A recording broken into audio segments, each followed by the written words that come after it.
Everyone knows what it's like to be an atheist with respect to Zeus. We all reject Zeus out of hand. We would resist mightily any encroachment into public policy that tried to constrain scientific research out of deference to the Iliad and the Odyssey or any other Zeus worship. And you could say no scientific study has ruled out the existence of Poseidon. And yet this analogy, which I'm now drawing between Poseidon and the personal Christian God or the Jewish God or the Muslim God, really strikes theists, Christians, Jews, and Muslims as a total non sequitur. So as an aside, I might say that I now get hate mail from people who actually believe in Poseidon, which is, quite a surprise. I mean, Richard and I confidently trot out this analogy, saying, we all know that Poseidon doesn't exist. Christians or Jews or Muslims, like yourself, think it a totally spurious analogy, and yet, the hate mail comes pouring into my email box from neo-pagans who I've been called a racist for denying the validity of these religious beliefs. So what you have on your side are sheer numbers of subscribers, 2 billion Christians, 1.3 billion Muslims. That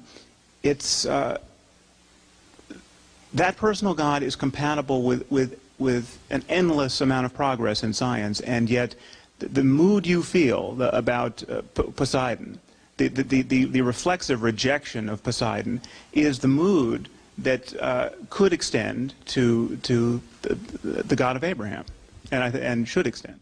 The problem with religion is that it is the only mode of thought that systematically closes people to real conversation, because it is the only mode of thought that puts a positive value on a person's perpetual immunity to new evidence and new argument. And this closure is euphemistically called faith, and it is generally thought to be beyond criticism even by atheist scientists who don't share it. Now, I want to make it clear, I'm not advocating new laws. I'm not advocating that we infringe people's religious freedom. I'm advocating new rules of conversation. There is no law against believing that Elvis Presley is still alive. Okay, this is not, how have we kept this belief from invading our boardrooms and our academic departments? The principle of our immunity is really quite simple. Anyone who seriously espouses the idea that Elvis is still alive, either in a lecture or in a job interview or on a first date, immediately pays a consequence in ill-concealed laughter. There's a general principle at work here. People who claim to be certain of things they clearly can't be certain of have a problem meeting their goals in life, except when these certainties are on the subject of religion. But such people do not get asked to run our major corporations on any other subject, when they espouse these certainties on any other subject. They don't get invited to present at conferences. They're apt to find their business cards discreetly placed in the trash. Okay, notice that we don't have to pass any laws against bad ideas to reliably deliver these rebukes. We simply have to be free to criticize bad ideas. And we are free to criticize bad ideas, except we're not availing ourselves of this freedom on the subject of religion. And then I talk a little bit about politics, and think about the confirmation bias and all the different cognitive biases. In the context of the larger thesis of the book, that beliefs come first, and then the reasons for belief come after the fact. So if you're a Republican, for example, you probably listen to conservative talk radio, and you read the Wall Street Journal, and you filter everything through that. And if you're liberal, you listen to progressive talk radio. Well, I guess nobody listens to progressive talk radio. You listen to NPR, and then you read the New York Times or whatever, and you filter everything through that. Now, of course, nobody says I'm a Republican because my parents were, or my peer group, they're all Republicans, so, I just go along with the herd. Nobody thinks that. Nobody says that. What we say is, well, I have all these reasons. I have my 12 reasons why I vote Republican or Democrat, why I believe in free markets or fair markets, why I have this attitude or that attitude about gays or abortion or whatever. But my claim is that the beliefs all come first through a whole series of social, political, psychological, personal, where you happen to be born, who your parents were, where you were raised, what schools you went to. Those things all shape our beliefs. Even for scientists, that is that nobody comes to the table and just scatters the data out there and goes, I think I'll see which is the best hypothesis to explain it. No, because to even become a scientist, you have to go to graduate school. And go to graduate school, you have to be accepted into some program in which a professor will allow you to work in his lab. This professor is not unbiased. He has his own pet theories and hypotheses, his worldview, his paradigm that he's working in, along with the community of his colleagues. So you're already sort of pushed along in that. By the time you become a scientist, you're way down the path. You already believe all sorts of things. Before you know hardly any of what the data is. You're just sort of sucked into it. And then you look for the data to fit it. Okay, so we have the same problem in science that everybody else has. The difference is that if you don't look for your disconfirming data against your theory, somebody else will advance their career by debunking your silly theory in a published forum with great glee, and that's what makes science different. It's a competitive enterprise. Whenever I find myself in this position criticizing religion, if I say that, for instance, Muslims are not justified in their belief in martyrdom, for instance, or Christians are not justified to believe that that Jesus was born of a virgin, resurrected, will be coming back to earth to wield his magic powers. I'm often met by Christians and Muslims of a more moderate persuasion who will say that I have completely caricatured the faith, that I have taken extremists to be representative of the faith. And there are a few problems with this response. I take your response, Ray, as a version of that not all Christians believe that X, Y, and Z. First, it discounts the fact that so many millions and millions of Christians and Muslims do believe these things. I mean, we are living in a country where 53% of the population claims to believe that the universe is 6,000 years old, and that we have no precursors in the natural world apart from Adam and Eve. I mean, that we did not evolve out of prior life forms. This is a majority of the American population. So it seems to me you can call this extremism. I mean, these views are extreme in almost every respect. They are extremely silly. They are extremely worthy of our denigration, but they are not extreme in the sense of being rare. This moderate defense of religion, where you sort of you can have this vaporous, very diaphanous set of truth claims that are not really true. It's hard to know the difference between religious claims to knowledge and mythology. It represents a misrepresentation of so many millions of people whose decision-making is really of consequence to us. The other problem is that it's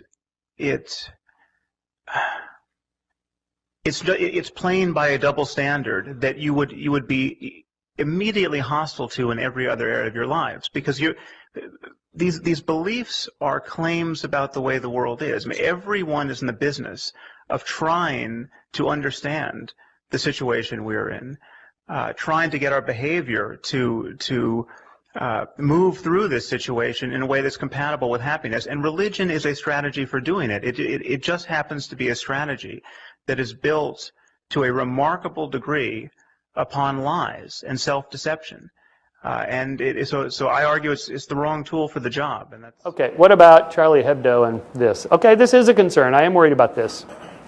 I'm a magazine publisher. I don't want to end up like this guy. Now we're a science magazine, so I don't really deal with religion that much, and we've never done anything on Islam. And I don't want to have to be like Sam Harris and Ayaan Hirsi Ali and travel with bodyguards. I really don't want to do that. But why do they have to do that? I went to see Ayaan speak at Occidental College in L.A., and she's there with bodyguards, and there were some Muslim women that were there to protest her. And, they waited until she was done in Q&A. You're insulting our religion. We're not violent, and so on. Then why do I have to have armed guards standing here? It was like, boop, end of conversation. I mean, that's right. That's the problem. So, all right. So here's a little pop quiz that I've been trying out. I don't know if this is offensive or not. I'm among friends, I know, but if this was a general audience, what did the murderers shout when they killed the staff at Charlie Hebdo? Moses rocks, Jesus saves, Vishnu lives, Buddha thrives, atheists rule. Yeah, I mean, we all know. I mean, we knew before, yeah, of course. So we know what the problem is. Okay, but what is the problem? First of all, are we criticizing the people or are we criticizing their ideas? So we say, well, religion is the problem. Well, that's too general because there's so many different kinds of religions. Even religious extremists are not the problem. Jains are religious extremists. They're really nutty. You know, they don't kill like even gnats. They walk down the street and they carefully not to step on an ant. You know, they don't want to kill anything. That's extreme. But I don't lay awake worrying about the Jains coming to my house, you know, blowing up our offices or anything like that. So it's not just that. So it's violent religious extremists are the problem. Those that embrace bad ideas like Sharia law. So if you saw the collision between Sam Harris and what's his name, Ben Affleck, the actor on Bill Maher, you know, they're just talking at cross purposes. Sam's talking about religious ideas like Sharia ideas, and Affleck's talking about you're insulting people. Okay, it's talking at cross purposes. We operate in the world of ideas. We're into science and reason and ideas. So what is it that people believe? Because it's beliefs that drive people to act. So here are just a few percentages of medium percentage of Muslims who favor enshrining Sharia law as the official law of a country. 84%, 77%. You know, we're talking 3/4, 2/3. You know, almost 1 out of 5, and that's a 2013 Pew. These are all from a Pew study in 2013. Higher support for Sharia, where Islam is officially the favored religion. So these are percentage of Muslims who say Sharia should be the official law in countries where Islam is officially favored religion. All right, almost everybody. You know, 9 out of 10, 3/4. You know, over half in the entire database. Or percentage of Muslims who say Sharia laws developed by men, you know, by humans, or developed the revealed Word of God. So these are gigantic percentages. So it's not a trivial handful of bad apples that just kind of got you know, sidetracked in some weird cult. And if we could just isolate a couple of those, we're okay. I think the problem could be bigger than that. Do you favor corporal punishment for crimes such as theft? And so these are, you know, beatings, stonings, whippings, what called caning. Again, these are non-trivial numbers in a lot of different countries. Or favor stoning as punishment for adultery. Not the guys, of course. Or percentage of Muslims who favor executing those who leave the religion. Okay, these are really bad ideas. These are dumb ideas. These are morally stupid ideas that are grounded in religion that have to be debunked. Just like we already debunked the witch theory of causality, as I call it in the book. You know, if you believe that women cavorting with demons in the middle of the night causes crop failures and disease and accidents, then you're either insane or you lived 500 years ago when everybody believed that. So what happened to the witch theory of causality? We debunked it. We now have a good theory of germs and a theory of the weather. We have meteorology, we have epidemiology, and we know how diseases operate and so forth. So we don't need that theory anymore. And we have to do something like that with all the other bad religious, superstitious ideas. So to that we say 9. This is the Berliner Courier. Our freedoms you will not murder. This is the day after. Or the Independent. You know, where was the American press on this? So here's a real interesting tension between amongst liberals and those of us who share liberal ideas and freedom of speech, but we also don't want to offend everybody. Well, sometimes you got to offend people. It's just if they have bad ideas, sometimes you got to just challenge those bad ideas. Now, maybe the sort of more forceful approach doesn't work for everybody, but it works for some people. It's the Dawkins approach, the Hitchens, just nail them, hitch slap them. Yeah, sometimes that's what people need. But when Bob mentioned the mosque controversy, I mean, what was so startling about this? I mean, clearly the mosque is legal to build. It should be legal to build wherever you build it. You can build a church. You should be able to build a mosque. That's not the issue. The issue is that everyone who rose to the defense of this mosque did so by denying what is patently obvious. So you have Mayor Bloomberg standing up saying Islam had nothing to do with 9/11. Islam is a religion of peace. 9/11 was as much a product of the actual tenets of Islam as the homophobia of the Christian right is a product of a vast discussion about the abomination of homosexuality that has been going on in Christianity for centuries and is directly attributable to the writings of Paul. I mean, specific ideas have consequences. I mean, any of you who have read Lawrence Wright's book, The Looming Tower, he talks about the people who went to Afghanistan to fight the Soviets, to fight jihad. And they used to, when one of their comrades would die in battle, first of all, they would put their encampments in completely exposed places so that they could be bombed by helicopters and thereby martyred. And when one of their comrades would die in battle, they would weep with envy. They would congratulate him and weep with envy that they weren't martyred. It seems to me that secular people and religious moderates are uniquely ill-placed to appreciate what that state of mind is like. And yet, people are attesting to this. If we will only listen, people are attesting to this, the strength of this belief system ad nauseum. And the other variables that Bob wants to invoke here, and again, specifically on Islam, economics and political oppression, don't account for this behavior. The 19 hijackers were living in Germany. They all were college educated. Most of them had PhDs. These are engineers and architects. These people, the Germans were monitoring their conversations. Their apartment was bugged for months before 9/11. All these guys talked about was paradise and the Quran and the evils of infidel culture. Read the book Perfect Soldiers.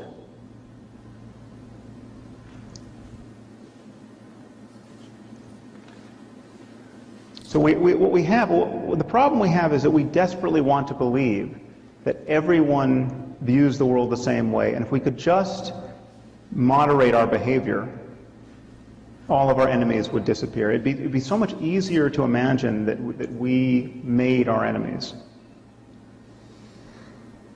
There's no evidence for that, no credible evidence for that.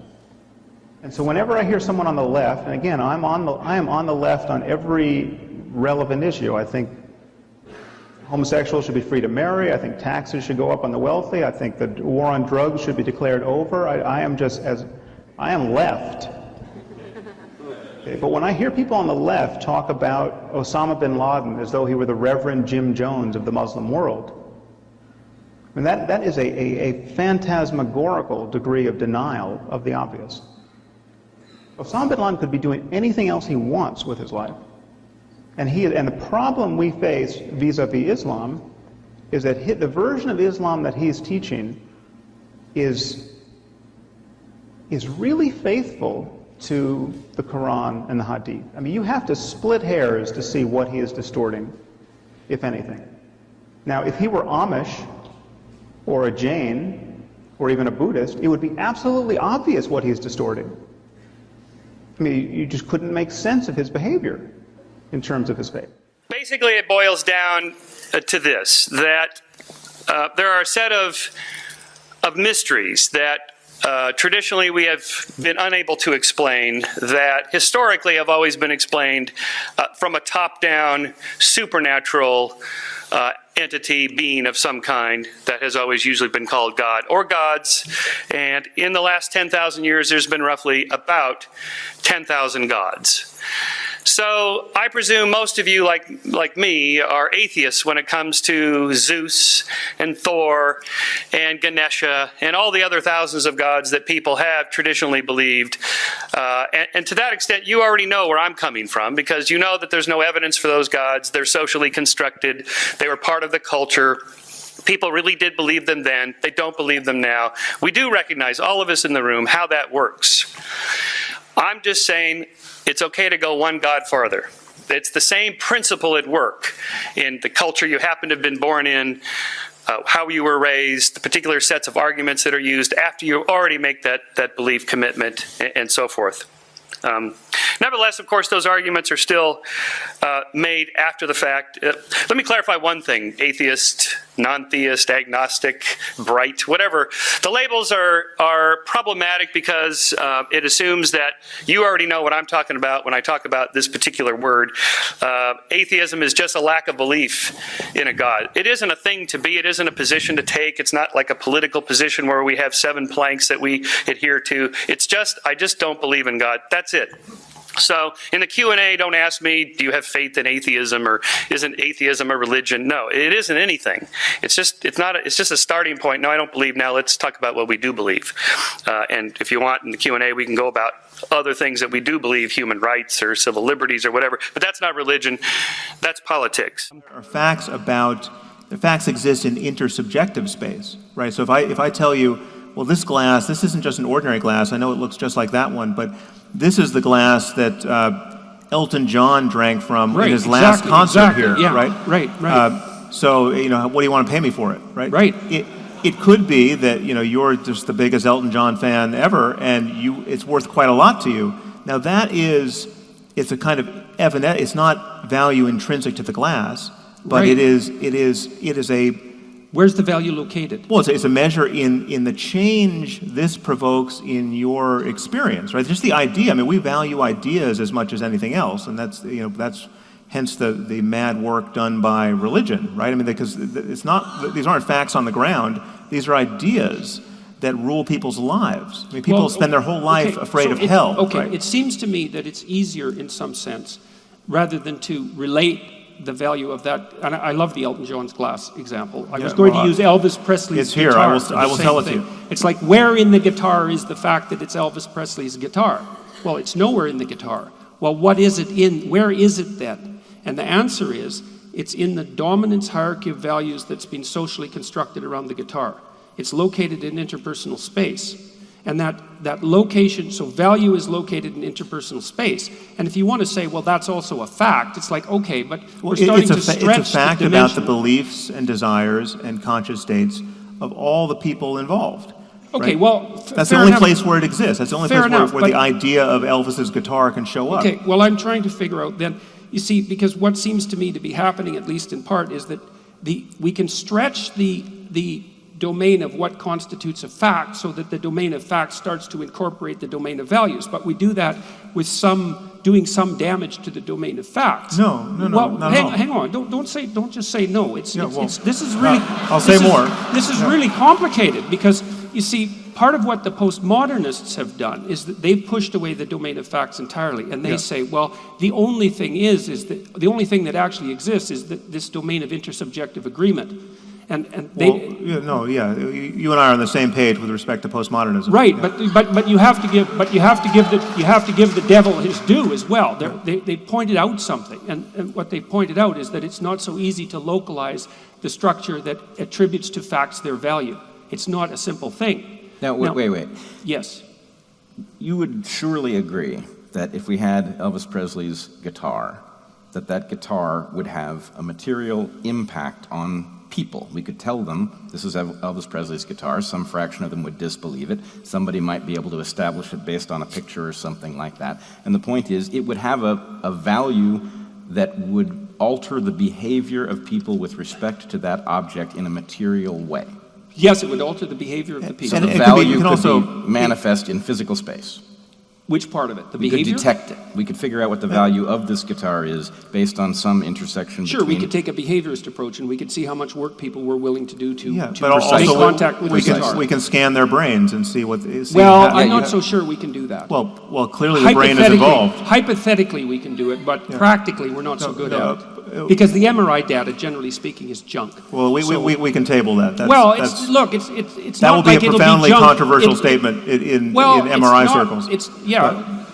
Fair enough. I don't think we need it. We don't need it, but we clearly let's go with the that a behavioral market will idea. establish the value of the The guitar. brain, as yet incompletely understood, is surely involved in the valuing of this object, right? And so if I tell you that this is, and again, we can take it out of intersubjective space because you could be in a value solitude with respect to any given object. So it could just be, you could have a sentimental attachment to your watch that's worth exactly $25 because that's what you paid for it, but this is the watch that, this is your first watch or whatever it is, and you wouldn't sell it for any amount of money. Right. That's a measure of a behavioral measure of how much you value it. And if I told you, sorry, I borrowed your watch and lost it, what the cascade of negative affect that I see on your face is correlated with something that's happening in your head, and the brain is involved, right? So that the totality of that picture what you're basically stating, is the as far value. as I can tell, is that there'd be a socio-cultural agreement as to the value of whatever this entity is, and that would find its mirror in the brain. And that's a non-controversial statement because all socio-cultural phenomena that are experienced find their reflection in the brain. The fact that you can say that that's reflected in the brain, it's like, right, yes, but the I problem don't we continually run into with religion is that you have a domain of so-called sacred values where people who are otherwise rational cease to be rational actors. So this is the reason why Israel and the Israelis and the Palestinians can't negotiate as though their problems could be solved by a real estate transaction is because they have irrational and irreconcilable claims upon land and buildings. Do you think they're any Actually, more? I don't Do you think think you know they're any that. more irrational than the claim that glass is worth something more? Well, no, because it's like that. It's like that. But I'm saying. But that's not irrational by your own definition. You just said that was actually constituted a fact. Well, no, it's a fact about people, right? So there are. This is okay. Okay. Should be a little careful here because it gets confusing. Yeah. We can make objective claims about subjective experience, right? We use this word objective and subjective in different ways. We use it in epistemological ways and ontological ways. And give me just 1 sec to make sure I'm on the same page as you. Well, so I can illustrate by way of example. If I say that that's just your subjective opinion, right? I'm denigrating. I'm saying that this is an expression of your bias. This is true for you, but it's not true out in the world, right? That's one way I can use the subjective-objective distinction, and that's an epistemological way. Like you're ruled by bias. You're not thinking straight. I don't have to take your opinion seriously. That's subjective. I'm worried about objective facts. But I want to return to one thing, and maybe I'll outline a little bit of this. And when you talked about the Israeli-Palestinian conflict, you said that was irrational. And so, look, fair enough. People have been locked with their hands around each other's necks there for 3,000 years. But there's a problem there. And the problem is that people are looking at the landscape from a contextualized perspective, right? It's not just a piece of land. It's their piece of land. It's like your house or maybe your favorite shirt. It's like, you say, I have a favorite shirt. It's like, there's nothing inherent in the shirt that makes it your favorite. No, it's a subjective judgment. It's like, then is that a fact? Well, yes, it's a fact. It's a fact about subjective judgment. It's okay. Well, the Israeli claim on the land and the Palestinian claim on the land is a subjective judgment that's a fact. It's like, so how is it irrational? Because it is the true analogy here, the complete analogy is rather like we're about to fight over Elton John's glass, and Elton John was never here, right? Well,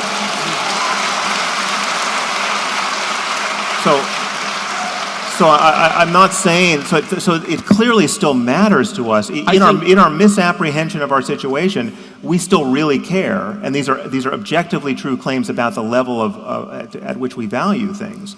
And hence the impasse. But it matters if I think that's counterproductively dismissive. Like you could say, it's really not. When you look at the specific claims, it's really not. look, you took the contextual interpretation to its absolute extreme. You said, well, there's multiple reasons why different people who occupy the same piece of land are going to feel about it in different ways. Sure. Okay, and most of those reasons are amenable to some kind of rational compromise. Well, I mean, there's actually there's studies on this. I mean, there's studies done by people who I disagree with. But when you say the word rational in that context, you're using it as a black box that contains the concept, proper way of thinking about it. It's like it's not so obvious in most situations what the rational approach is. Well, otherwise, life would be very, I have an very obvious simple. one. I have an obvious one here, and that's that whatever the Christians and the Muslims and the Jews think they're getting from their attachment to their dogmatic and irreconcilable religious worldviews can be gotten just as well by a deeper understanding of our universal and non-culturally bound capacity for ethical experience, spiritual experience, community building, and we can touch that space. What's that grounded in? We can touch that space it's almost like the status quo is. It's almost like you're content to live in a world, or at least you're content not to judge too harshly a world where fans of rival soccer teams or baseball teams regularly kill one another over their fandom, right? Like what if that were the status quo? It's like it's been this way for thousands of years. There must be a reason for it. Look, people really like sports. I'm not trying to justify the Israeli-Palestinian conflict. No, but I'm saying that you shouldn't be too quick to judge the sanctity of their differences of opinion. Okay, but wait a minute, Sam. There, you made a claim. Like your claim was that if the Christians and the Jews and the Muslims would just stop their stupidity and adopt this universal ethic, then everything would be okay. It's like, okay, what's the basis for the universal ethic? Like that's such. That's a non-problem. No one's going in search of that. The truth is, I mean, that's an interesting problem for philosophers and for scientists.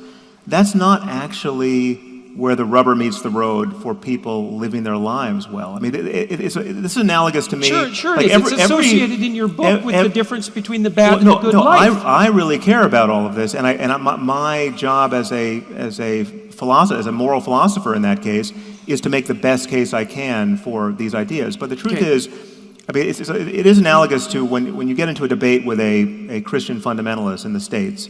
Very often, this person will pretend to care about cosmology or evolution as though it's the most important thing in the world, as though you can't get out of bed in the morning and figure out how to treat your friends and family well unless you figure out what happened before the Big Bang, right? No one really lives their lives that way, and yet we have convinced ourselves that this is a sensible way of talking about the conflict between religion and science. So, now, long ago, most people really did believe in God. And some people still do. And I'm talking here about the basic, primitive phenomenon of belief, like, for instance, the belief that Mount Everest exists. Just straight, ordinary, everyday, uncomplicated belief in a proposition. Now, you can believe that Mount Everest exists and not know a whole lot about Mount Everest. To us, Mount Everest exists. It's just one of these 4 peaks. Which one is it? I doubt if any of you can pick out the picture of Mount Everest from these 4 mountains, but that does not disqualify you from believing the proposition that Mount Everest exists. It's one of them, and you could still tell me a bit about Mount Everest, enough to convince me that you are, as it were, competent to believe that Mount Everest exists. That's ordinary, everyday, straight-up belief. You don't have to be able to pick Mount Everest out of a lineup necessarily, and you know enough about it so that you know what you're talking about when you say that Mount Everest exists. Now, let's try another case. I can't even read this. Proposition alpha, probably Herr and San Dogar Yatsar Verhor, something like that. Now, I haven't the faintest idea what this means, because it's in Turkish. But I believe it's true. And the reason I believe it's true is that I went to a trusted Turkish colleague and said, Güven, please give me a sentence of Turkish. Do not tell me what it means, but just, it's got to be true. And so he gave me this sentence. And I'm happy to say that I've told people, if you know what it means, don't tell me. I want to keep using this example, and I want to be able to say truly, cross my heart, I haven't the faintest idea what this proposition means, but I would bet a large sum of money that it's true. Okay? Notice, I've got nothing up my sleeve. This isn't magic. This isn't supernatural. It's a very simple state of affairs. I've got somebody to give me a proposition that they warrant as true, and I think, I trust you, I'm going to believe you. Okay. Nothing special about that. Well, here's another proposition, proposition beta. E equals mc squared. How many of you believe that? Right. How many of you understand it? Aha. I use this example, by the way. I gave a talk about my book at Fermi Lab outside Chicago to an audience of about 250 of the world's great physicists. And as I put this up, I said, I don't think this example is going to work in this crowd. I said, how many of you believe it? And all the hands went up. How many of you understand it? Of course, all the hands went up. But then, as they were sort of laughing about that, one of them stood up and said, yeah, the experimentalists think they understand it, but they don't really. Now, do I believe alpha and beta? Well, I don't understand alpha at all. I semi-understand beta. I can make some basic algebraic manipulations. I couldn't derive it, really. I couldn't use it in any way. So I don't really qualify. But that's all right. Because I can do what we all do all the time, and that is we can pass the buck to the experts. I don't have to understand it, but there have to be people that really understand it. And this is, oddly enough, curiously enough, this is one of the great powers of language. One of the unsung powers of language is that you can use language to give yourself formulae that you can use without understanding them. We do the believing, we leave the understanding to the experts. And this is, in fact, a very useful tactic. There are scientists who use formulae in their work that they themselves really don't know how to derive, really don't know how to use, but there's a sort of a chain of authority that they can trust so that they can use them with confidence. Compare that situation with science with religion. With religious formulae, even the experts claim not to understand. In fact, they don't confess that they don't understand. They insist that they don't understand. They make a special marvelous glory of the fact that the central propositions of their faith are incomprehensible even to the experts. Now, this is just bizarre. I mean, when you think about it from, sort of take a Martian perspective on this, this is just strange as the devil.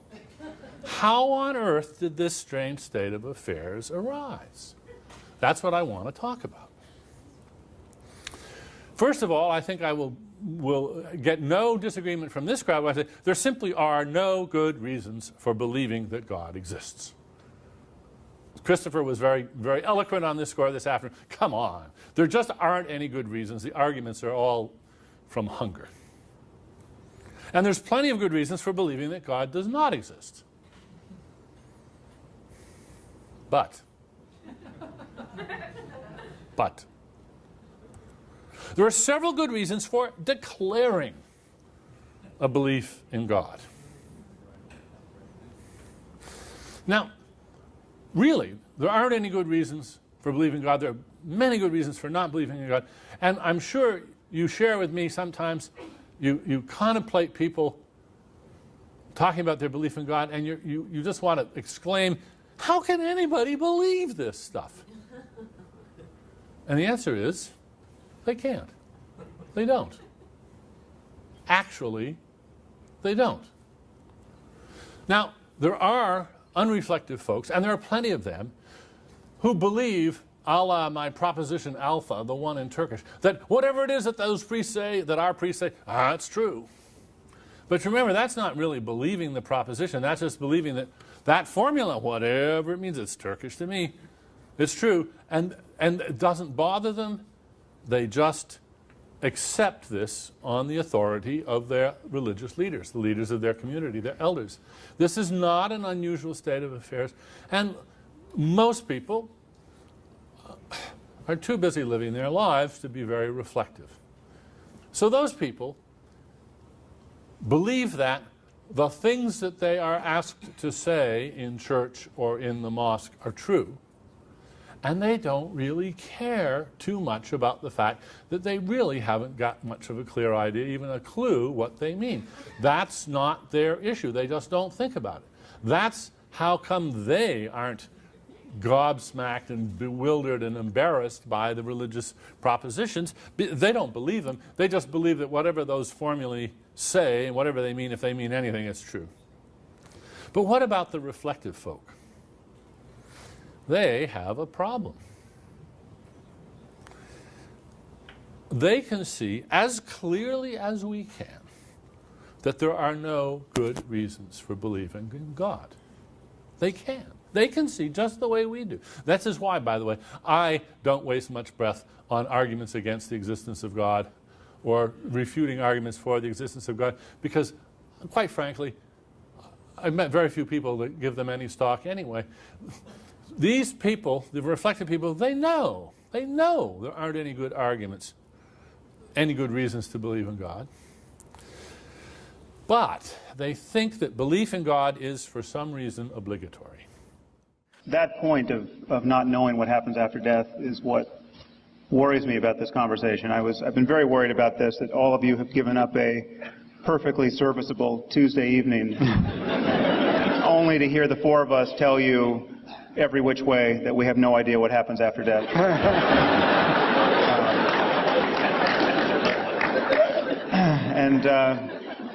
Well, I expressed the spirit of my wife, and she was actually able to put me at ease.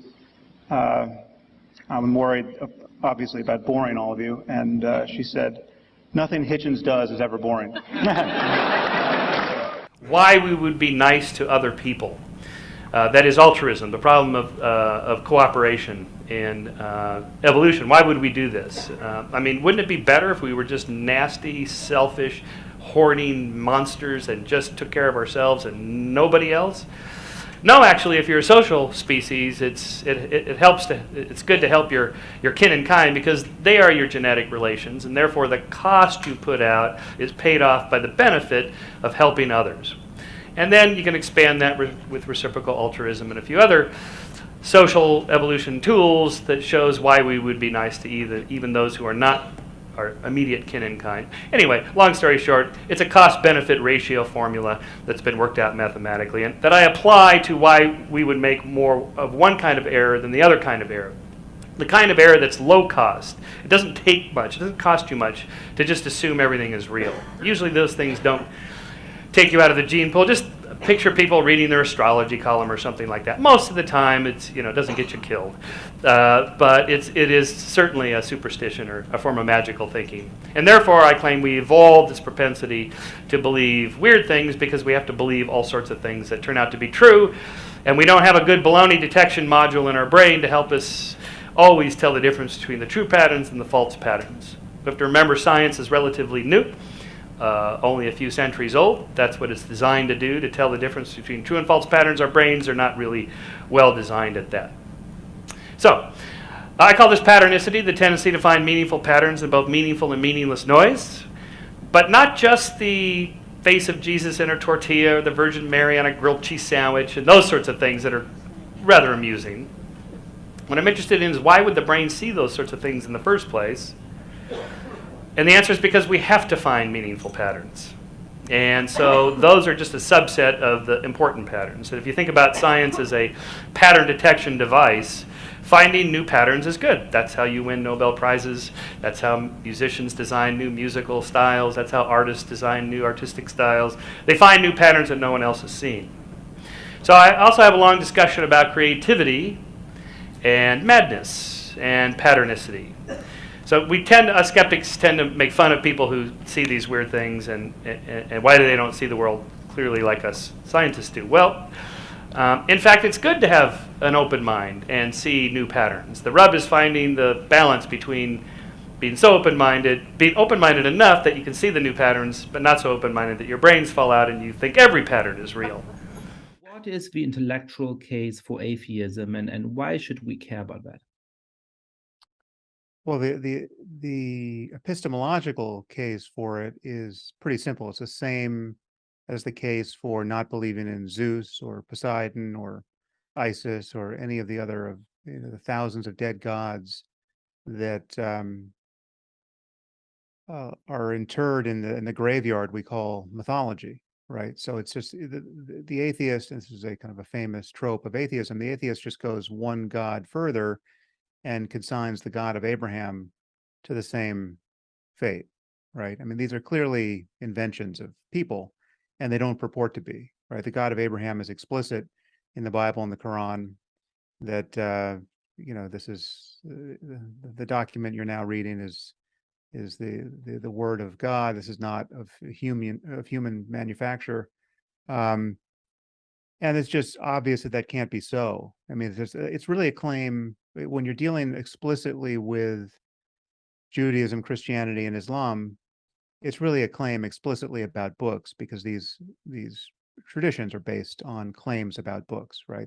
They're based on revelation or what purports to be revelation, and yet you look at the books and there's just no way they're the product of omniscience. I mean, they betray their merely human origins on every page, and what they don't show, which would have been trivially easy for a god to put in there, is a single sentence that announces its supernatural provenance, right? I mean, just think of how easy it would be for an omniscient being to write a book or even a single page of text that proved that it could not be of human origin.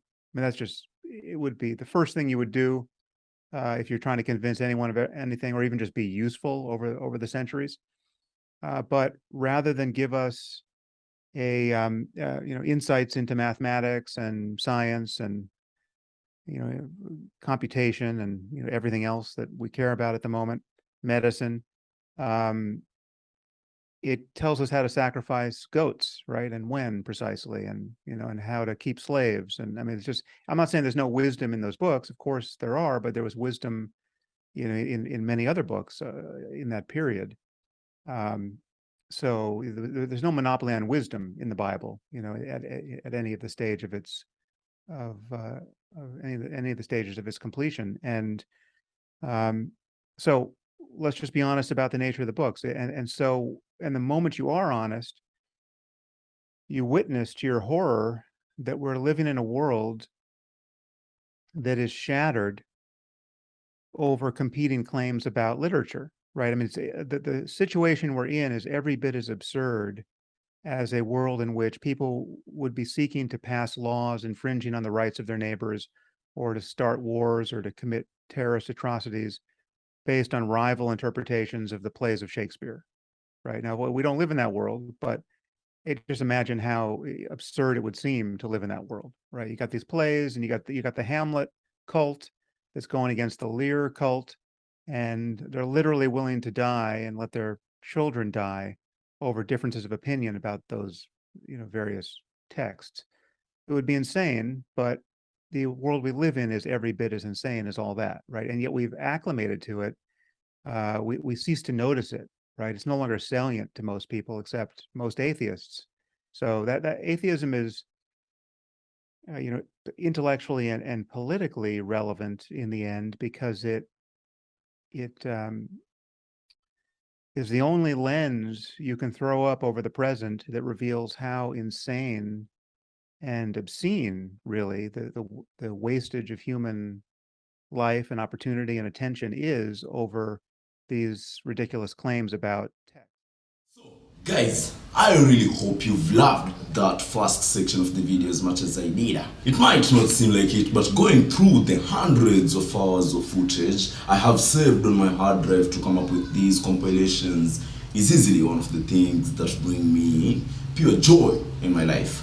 So, ladies and gentlemen, in yesterday's video, we highlighted some of the freakiest and nonsensical rules laid out in the Bible. You know, rules that Christians tend to claim, no, that's in the Old Testament. It doesn't matter anymore. Because God came down as his own son, sacrificed himself to himself so that all of these barbaric laws can be struck down.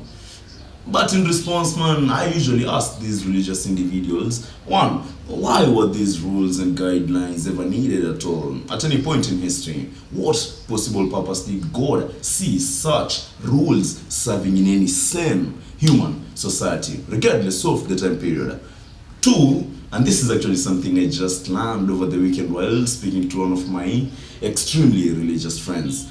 I pointed out one of the absurd rules in the Bible about dealing with cheaters from the previous video, as laid out in the Bible, and the lady claimed, as we've just shown above, that these rules in the Old Testament are not actually valid anymore. So I naturally asked her, you guys always say that, so does that mean that every single law and guideline laid out in the Old Testament is null and void? She thinks about it for a few seconds and then instinctively answers, of course not, some still apply and some are invalid. So I ask her, can any Christian confidently point out the laws that Jesus Christ reportedly struck down and which ones are still actively valid today? At which point she laughs and tells me I'm hurting her head and we should postpone the line of questioning to a later day, man. Yeah, anyway, my point is, the next time a Christian tells you, or a believer tells you that that doesn't apply because it's in the Old Testament, kindly ask them to elaborate what laws from the Old Testament still apply and which ones do not anymore. Because if the Old Testament in its entirety was struck down, why is it in the Bible then, man? For history purposes? Anyway, they obviously won't be able to do that because we all know they only use these arguments as cop-outs when they seek and inhumane rules or advices and guidelines, societal guidelines in the Old Testament are pointed out. Purely a cop-out. Having said that, let's jump right in and take a look at even more crazy rules and recommendations we can find throughout the Bible. Part 2. First, Exodus 22:2-3 says, and I quote, if a thief is caught breaking in at night and is struck a fatal blow, then the defender is not guilty of bloodshed. But if it happens after sunrise, the defender is guilty of bloodshed. Anyone who steals must certainly make restitution, but if they have nothing, they must be sold to pay for their theft. Now, I hate thieves as much as the next person. That said, there certainly are a whole lot of issues to be picked out in just these two verses. First, if a thief invades my home, why does the time they choose to do it determine my innocence, man? They chose to attack my home. I do not know who they are. I do not know what their intentions are, what they plan on doing to my loved ones. And simply because it's daytime, I have to behave as if I'm dealing with an endangered species that I give a fuck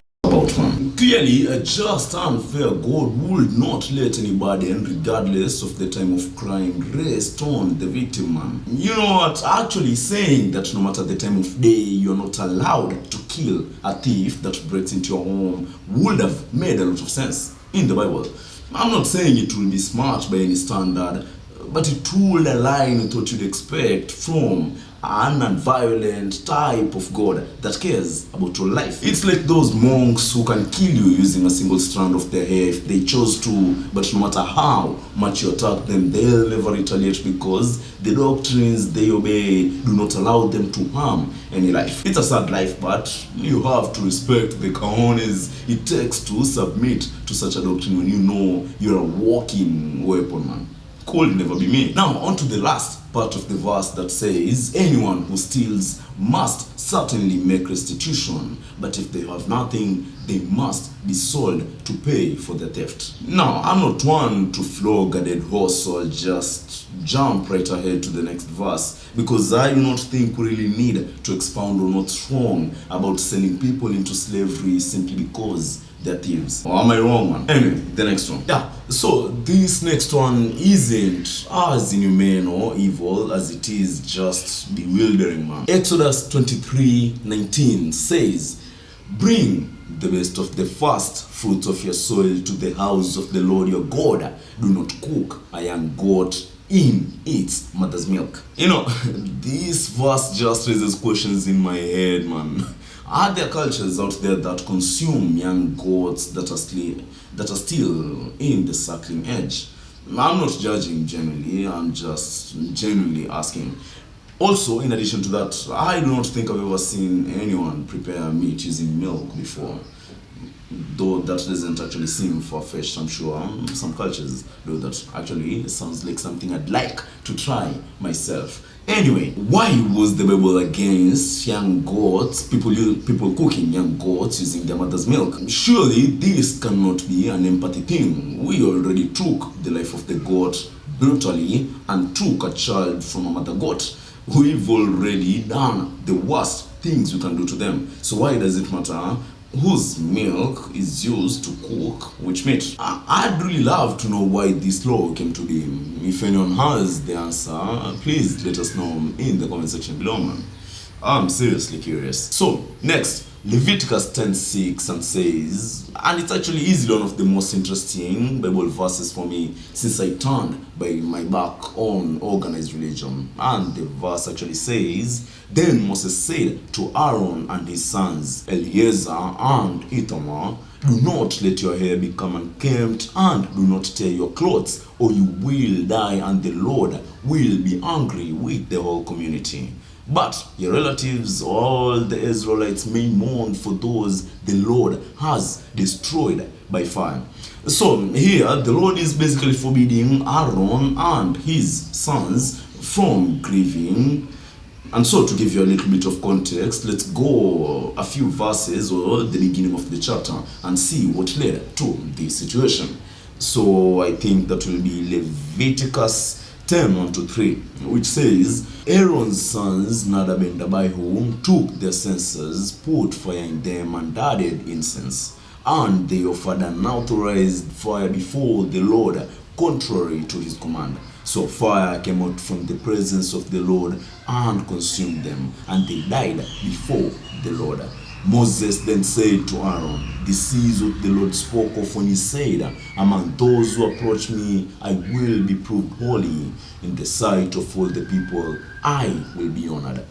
So basically, because Aaron's sons dared offer a sacrifice to the Lord that wasn't authorized, he just straight up ended their lives in one of the most excruciating ways. Remember, man, these are the sons of one of his most devoted servants at the time, Aaron. And as if that wasn't enough, he goes on to threaten the immediate family with death if they dare mourn their lost loved one. Did I miss anything out, man? This was a straight out threat, not a test of faith or, a recommendation like, no, God wouldn't want you to grieve, no, please try and do not grieve. It's just, do not dare grieve or you'll follow in the footsteps of your sons.